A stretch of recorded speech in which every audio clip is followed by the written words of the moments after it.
有网友留言问董飞弟，这是一款什么直升机？你看它的外形，机身结构非常简单，主旋翼为三桨叶结构，机身两侧有舱门，尾梁十分纤细，滑橇式的起落架，气泡式的挡风玻璃，它就是施瓦泽300直升机，美国希克斯基公司生产。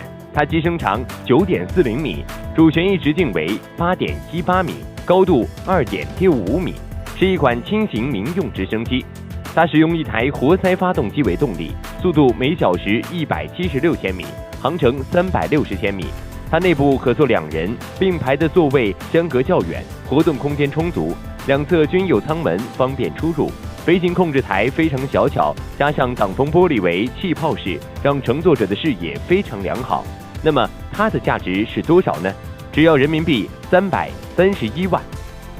施瓦泽300直升机是一款用途非常广泛的轻型民用直升机，它可以进行休闲旅游、航空摄影、林区巡逻、农业生产和运输货物等任务。它结构简单，日常的维护成本非常低廉。小巧的体型让其占用的机构空间非常小，而且在飞行时行动非常灵活。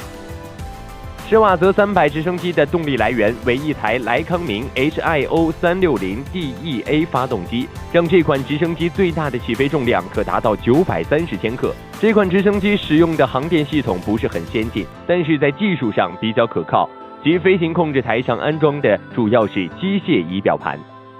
董飞弟认为，这款施瓦泽300作为私人直升机有2个优点。第一个优点是体型小巧，这让其运营成本更低，存放和飞行时也更加灵活。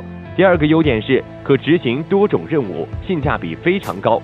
施瓦泽300私人直升机的事儿，董飞弟就说到这里了。如果你想了解更多的飞机，或者想学习飞行，那就私信我。